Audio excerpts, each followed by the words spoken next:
Flipped over the line by Cullen. Clark. He shot. Scores! Wendel Clark took the shot. Waugh got a piece of it. And the Leafs lead 1-0. And this baby is over.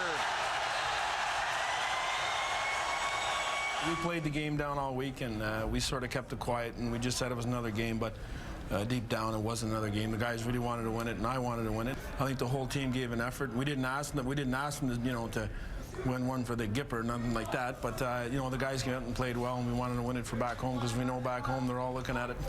January 9th, 1993, Wendel, and I remember Pat Burns saying, we know it's going to be a circus, and you were the captain of the team, so we kind of went to you. You'd played the night before, right, at home against San Jose, and now you go into Montreal for Pat's return. He'd been the Canadiens coach, and he's got the Leafs, and what do you remember about Pat and your approach to that day? Well, Pat was probably a little more quiet because he knew the build-up was already there. He didn't have to do any of that, and Pat, being the gruff guy as he was going to make sure we were ready and probably say you're going to do it your own way and play the reverse psychology and everything, but it was a huge thing, and all the players, I think, could feel it because the build-up between Toronto and Montreal as it is, and then Pat going back, so we knew it was a big one for him. Todd Gill was a great pal of yours and an honest hockey player, and just one of the guys that Pat seemed to reach. So tell me about some of his favorite players on that Leaf team and what you remember about his ability to get the best of the guys.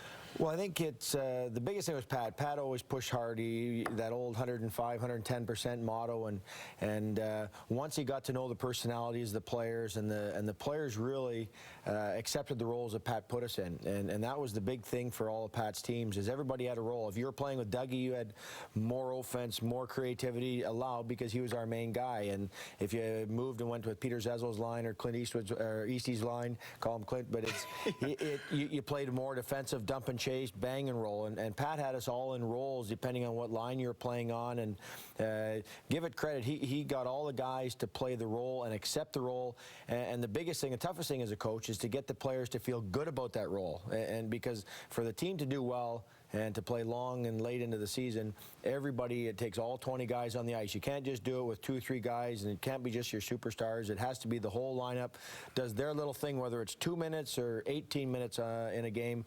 You need all those guys pulling. Glad you brought up Peter Zezel. He'll sit right down and have a beer with Peter tonight and watch this game. You played on that line with Rob Pearson, so he was always, it seemed to me, after you, Wendel, to rein it in a little bit because you were like a ball of fire all over the ice. Is that true? Like, do you remember that about Pat coming to you and saying? Well, Pat, a lot of times there'd be series. I remember the series against Detroit when we beat them out in 7, and the biggest thing, we were down 2 games, and before the series even started, he said, "You're not fighting Proby," because you knew darn well something happened. They were way ahead in the series, and he said, "We're not going to fight Bob."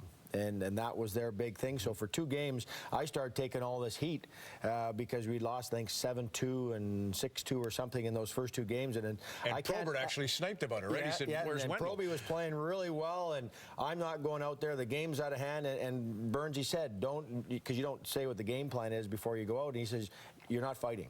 By the end of the series, we'll have won. But don't."